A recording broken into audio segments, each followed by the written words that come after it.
பொட்டி வந்தாச்சு பொட்டி வந்தாச்சு பொட்டி வந்தாச்சு. டேய் மணி அடிக்கடா.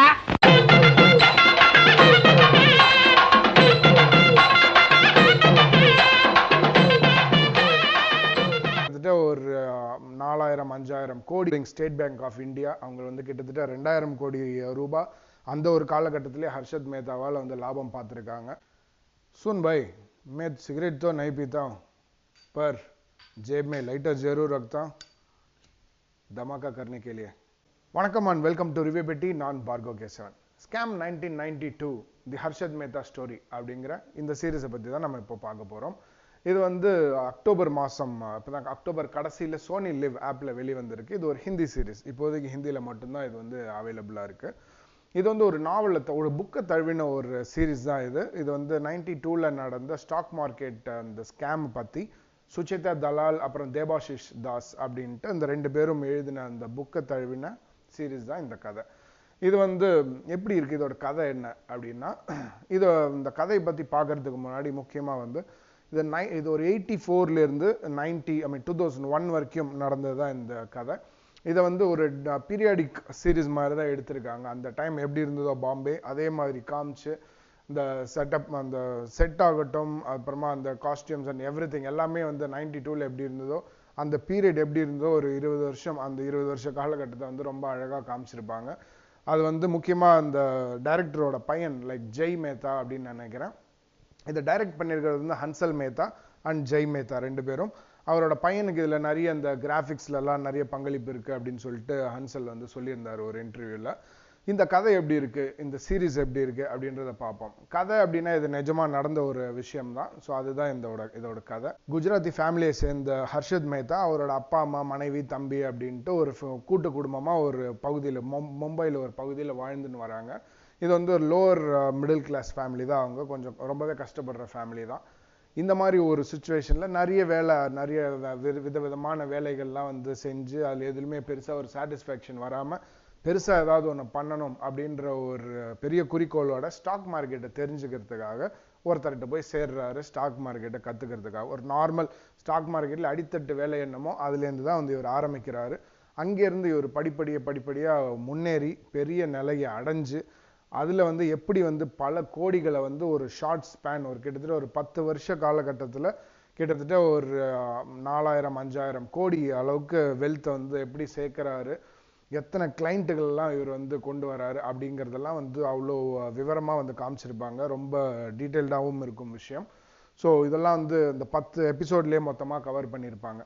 இந்த மாதிரி இந்த ரைஸ் அண்ட் ஃபால், ஸோ இந்த மாதிரி ஒரு பயங்கரமான அசுர வளர்ச்சி இருக்கும்போது ஒரு பெரிய வீழ்ச்சியும் இருக்கும் அப்படிங்கிறத வந்து நிரூபிக்கிறது ஒன்றும் கிடையாது, நிஜமாக நடந்தது.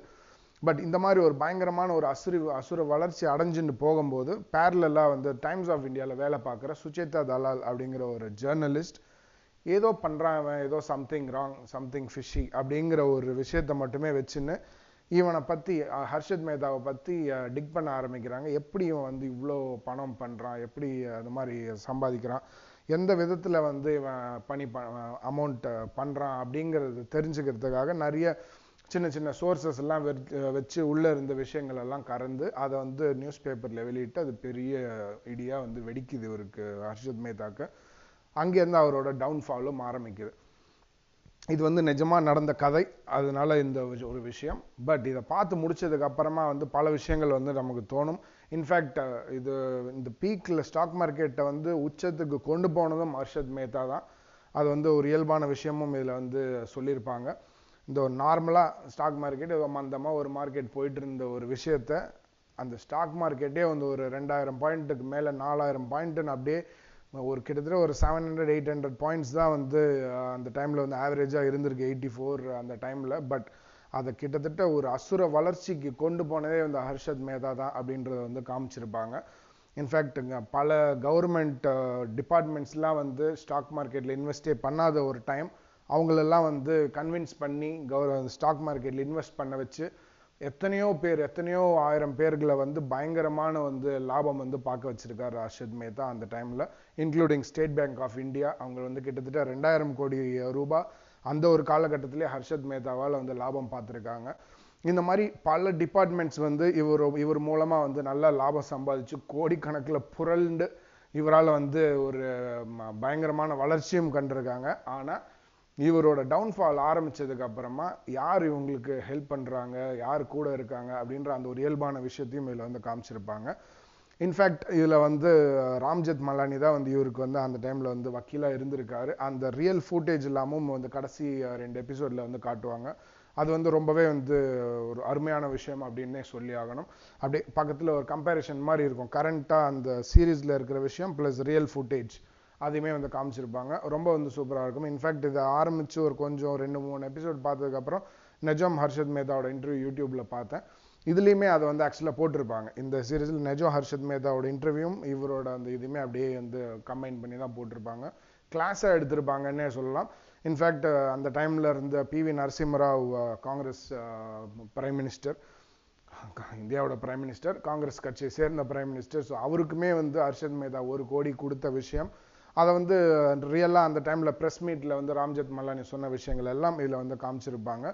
ஸோ ஒரு விதத்தில் வந்து இது வந்து பிஜேபி ஆட்சி, ஸோ அதனால் வந்து இதை காமிக்கிறதுக்கு அலோவ் பண்ணாங்களா, இல்லை பிஜேபியிலேயே இது நடந்திருந்தால் அதை காமிக்க அலோவ் பண்ணியிருப்பாங்களா அப்படின்னு வந்து தெரியல.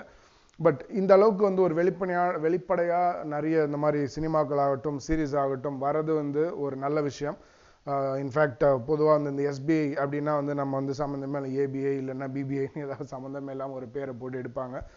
பட் அந்த மாதிரிலாம் இல்லாமல் இந்த ஸ்டேட் பேங்க் ஆஃப் இந்தியா ஆகட்டும், கவர்மெண்டோட ஹவுசிங் இதாகட்டும், இன்ஃபேக்ட் RBI இது ஒரு பெரிய விஷயம், இதுக்கு சொல்லியே ஆகணும். RBI, Reserve Bank of India, அப்புறமா இந்த ஜேர்னலிஸ்ட், டைம்ஸ் ஆஃப் இந்தியா, இவங்கெல்லாம் சேர்ந்து தான் வந்து இந்த ஹர்ஷத் மேத்தாவை பற்றின விஷயங்களை வந்து கண்டுபிடிக்கிறாங்க. ஸோ ஒரு RBIயை வந்து ஒரு சீரீஸில் ஆகட்டும் ஒரு சினிமாவில் ஆகட்டும் இந்த அளவுக்கு வந்து டீப்பாக வந்து காமிச்சிருக்க மாட்டாங்க. ஈவன் தோ அவர் பண்ணுற வேலையை பார்த்து நீங்கள் RBIயே இல்லைன்னா வந்து வேறு ஏதாவது இன்வெஸ்டிகேஷன் டிபார்ட்மெண்ட்டா அப்படின்னு சொல்கிற மாதிரி இருக்கும்.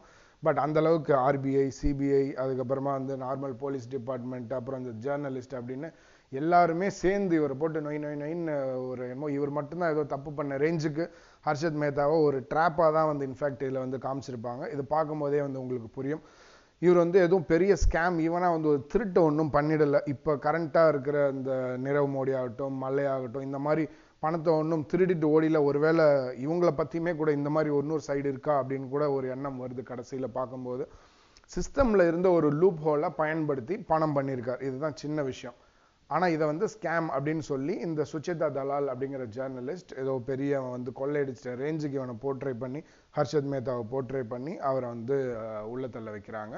இன்ஃபேக்ட் அதில் ஒரு முரண் என்ன அப்படின்னா, அந்த சுச்சேதா தலாலுக்கு ஒரு ஆள் வந்து இந்த டிப்பு கொடுக்குற ஒரு ஆள், உள் விஷயத்தை சொல்கிற ஒரு ஆள், அவனே அந்த மாதிரி தான் பண்ணுவேன்ட்டு அதுலேயே ஒத்துப்பான். ஸோ அவன் முன்னாடியே உட்காந்துப்பான். அவனை பற்றிலாம் வந்து எழுதாமல் எத்தனையோ 1000 பேர் இது வந்து ஜென்ரலான ஒரு ப்ராக்டிஸ் தான் அப்படின்னு அவனே சொல்லுவான். அப்படி இருந்தும் ஹர்ஷத் மேத்தாவை எதுக்கு மாட்ட வச்சாங்க அப்படிங்கிற ஒரு விஷயம்லாம் வந்து செம கோவம் வரும். இன்ஃபேக்ட் இந்த சீரீஸ் பார்த்து முடிச்சோன்னே இந்த வருஷத்தில் உங்களுக்கு கொரோனா மேலே கோவம் வருதோ இல்லையோ, இந்த சுச்சேதா தலால் மேலே கண்டிப்பாக கோவம் வரும், ஒரு ஆத்திரம் வரும். ஸோ இதுதான் இந்த சீரீஸ்.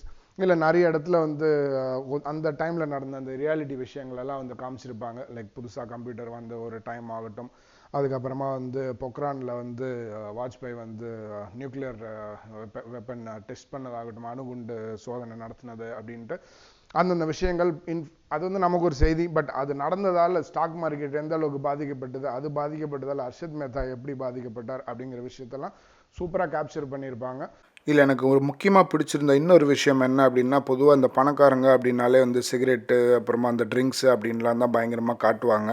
ஆனால் இவர் எந்த அளவில் ஒரு ஏழையாக இருந்தபோதும் சரி, பெரிய ஒரு உச்சத்தில் இருந்தபோதும் சரி, சிகரெட்டு பிடிக்காமல் குடிக்காமல், ஒரு ட்ரிங்க்ஸ் பார்ட்டியாக இருந்தால் கூட அதில் ட்ரிங்க்ஸ் இல்லாமல், கெட்ட வார்த்தை பேசாமல் அப்படின்னு அந்த ஒரு சைட் ஆஃப் இந்த ஹர்ஷத் மேத்தா ரொம்பவே வந்து உங்களை கவரும். இந்த ஆக்டிங், லைக் ஹர்ஷத் மேத்தாவா நடித்த பிரதீக் காந்தியை பற்றி கண்டிப்பாக சொல்லி ஆகணும். அவ்வளவு தரமாக இருக்கும் நடிப்பு. 31 வயசு தான் அவருக்கு அப்படின்னு கேட்கும்போது ரொம்பவே ஆச்சரியமாக இருந்தது. அவரோட ஃபிசிக்கல் அப்பியரன்ஸ் இந்த சீரீஸ்க்காக ஒரு 18 கிலோ வெயிட் போட்டு, அப்புறம் தலையில் அங்கங்கே அந்த முடி கொட்டின டைம் மாதிரி அந்த மாதிரி நல்ல வேரியேஷன் சூப்பராக காமிச்சிருப்பாங்க. அருமையாக நடிச்சிருப்பார் அவர் பிரதீக் காந்தி. குஜராத்தி தியேட்டர் ஆர்டிஸ்ட் அப்படின்னு இந்த இதில் கேள்விப்பட்டேன். அப்புறம் அவரை பற்றியும் பார்த்தேன்.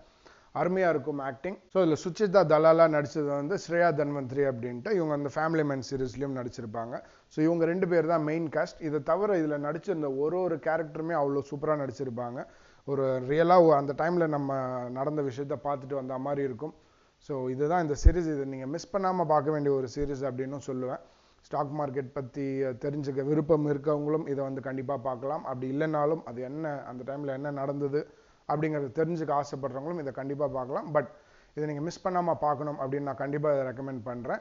இது இந்தியாவில் வந்து சோனி லிவ் அப்படிங்கிற ஆப்பில் இருக்குது. இங்கே இந்தியாவை தவிர நீங்கள் வெளிநாட்டில் இருக்கீங்க அப்படின்னா ஸ்லிங் அப்படின்ற ஒரு ஆப்பில் வந்து இந்த சோனி லிவ்ங்கிறதையும் வாங்கிக்கணும். ஒரு $6. பட் ஒரு 3 டேஸ்க்கு வந்து இது ஃப்ரீ ட்ரையலில் இருக்கும். நான் அப்படி தான் பார்த்தேன். ஜஸ்ட் 3 நாளில் இதை பார்த்து முடித்தேன்.